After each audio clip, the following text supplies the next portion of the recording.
چیز سے یا پھر انسان سے محبت ضرورت کے لیے نہیں کی جاتی، اسی لیے اللہ ہمارے دلوں کو توڑ دیتا ہے انہی لوگوں اور چیزوں کے ہاتھوں سے جن کے بارے میں ہم سوچتے ہیں کہ اگر وہ نہ ملیں تو ہم مر جائیں گے۔ آپ کا دل شروع سے اللہ کے لیے بنایا گیا ہے، اور جب آپ اللہ کی جگہ کسی اور کو دیتے ہیں تب آپ کی زندگی میں درد بڑھ جاتے ہیں، پھر آزمائش آتی ہے، پھر ہمارے ایمان کا امتحان لیا جاتا ہے، ہمیں یہ یاد دلانے کے لیے کہ اللہ کے علاوہ ہم کسی بھی بغیر زندہ رہ سکتے ہیں۔ ہم جن چیزوں اور جن انسانوں کو اپنا خدا بنا لیتے ہیں، اللہ ہمیں ہمارے انہی خداؤں سے چوٹ لگاتا ہے۔ جیسے قرآن کہتا ہے، سن لو اللہ کی یاد ہی میں دلوں کا چین ہے۔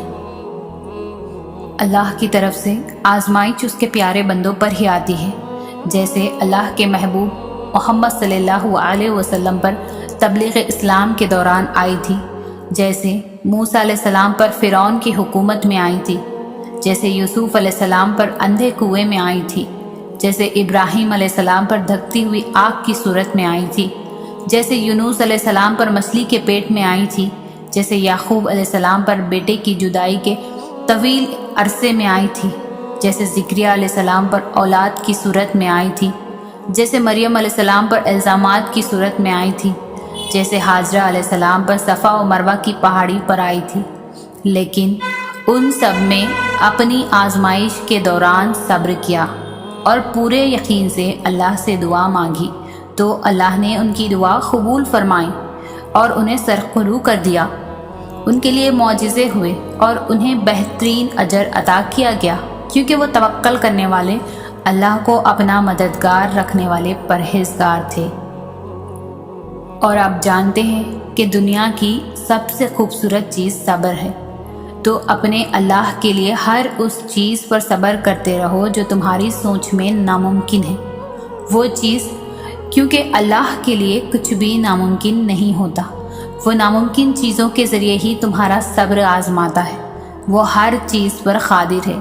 دیکھنا ایک دفعہ تمہارے اسی صبر سے وہ سارے دروازے کھل جائیں گے جو اب تک بند ہیں۔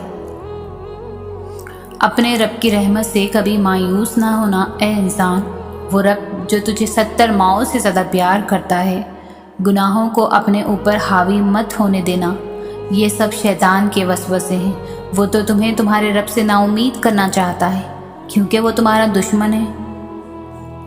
تو تم جتنی بار بھی اس رب سے معافی مانگو گے وہ تمہیں معاف فرما دے گا۔ بے شک تمہارے رب کو وہ لوگ بہت پسند ہے جو اس کی رحمت سے نا امید نہیں ہوتے اور اس سے معافی طلب کرتے ہیں۔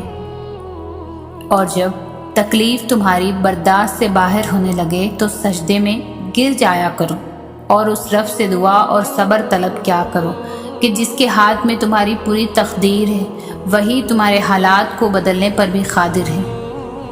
گھبراؤ نہیں، یہ مشکل وقت ان قریب گزر جائے گا۔ تم یقین رکھو گے نا اللہ پر، تو اللہ تمہارے لیے کافی ہو جائے گا۔ نظر انداز کر دو وہ سارے وسوسے جو تمہارے دل کو بے چین کرتے ہیں۔ تم مدد مانگو اللہ سے، پھر دیکھو کیسے تمہاری سب مشکلات کا حل نکل آئے گا۔ کیا پتہ کسی دن تمہارا ادھورا قصہ مکمل کہانی میں تبدیل ہو جائے، اور کیا پتہ تمہارا کل آج سے زیادہ خوبصورت ہو جائے۔ اس لیے یقین رکھو ادھورے قصے مکمل کرنے پر قادر ہے اللہ۔ تم خود سوچو کہ تمہارا صبر کیسے رائگا جا سکتا ہے، جبکہ صبر کرنے والوں سے اللہ نے اپنے ساتھ کا وعدہ کیا ہے۔ جس کے ساتھ اللہ ہو پھر اسے کس بات کا ڈر ہو سکتا ہے؟ جس کے ساتھ اللہ ہو وہ پھر کبھی بھی کمزور نہیں پڑ سکتا۔ اور اللہ خالی ہاتھ لوٹانے کے لیے تھوڑی نہ تمہیں اپنے در پر بلاتا ہے۔ وہ اگر تمہاری دعائیں نہیں بدل رہا تو جان لو کہ اس نے اب قبولیت کا ارادہ کر لیا ہے۔ جس پکار کو وہ خود تمہارے منہ سے سننا چاہتا ہے وہ اسے پھر رد کیسے کر سکتا ہے؟ اگر اللہ تمہارا دل نہیں بدل رہا تو یقین رکھو کہ وہ تمہارا نصیب بدلنے پر بھی راضی ہے۔ اللہ کی مصلحتوں کو جب تم تسلیم کرنے لگتے ہو تو ساری کہانی خود بخود سمجھنے لگتے ہو کہ کیسے شر میں سے بھی وہ خیر نکال دیتا ہے، تم جان کر اس کا شکر ادا کرنے لگتے ہو۔ تمہاری دعائیں اس بات کی گواہ ہیں تمہارے لیے معجزہ ہونے والا ہے۔ تمہارا اللہ پر یقین بتا رہا ہے، تمہاری چاہت پر اللہ حرف کن فرمانے والا ہے۔ مطمئن ہو جاؤ کیونکہ اب تمہیں تمہارے صبر کا انعام بہت جلد ملنے والا ہے۔ تمہارے یہ آنسو جو ہیں اب خوشیوں میں تبدیل ہونے والے ہیں، اور فیکن سے تمہارے لیے عرش سے معجزے اترنے والے ہیں۔ اللہ کی مدد تب آتی ہے جب مایوس کن حالات میں بھی تم دل پر دماغی وسوسے حاوی نہیں ہونے دیتے، اور تمام در بن نظر آنے کے باوجود بھی پورے یقین سے اللہ سے رجوع کرتے ہو۔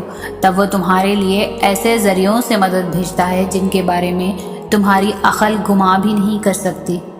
پھر بگڑتے کام سنور جاتے ہیں اور دعائیں سن لی جاتی ہیں۔ تمہارا پختہ یقین اللہ سے اپنی بات منوا لیتا ہے۔ اگر تم چاہتے ہو کہ سکون تمہارے قریب ہو جائے تو تم اللہ کے قریب چلے جاؤ اور توکل رکھو۔ تمہاری ہر مراد، ہر فریاد کا جواب ضرور آئے گا اور تمہارے حق میں آئے گا۔ وہ جب تمہیں خود تک لے آتا ہے تو تمہیں تم تک بھی لے آتا ہے۔ وہ آداب دعا انہی کو سکھاتا ہے جن کے مقدر میں قبولیت لکھ دیتا ہے، اور جب وہ معجزے کرتا ہے تو ان معجزوں کی شدت کو بہرا بھی سن سکتا ہے اور اندھا بھی دیکھ سکتا ہے۔ ایسا کوئی بھی کام نہیں جو تمہارے رب کے لیے ناممکن ہے۔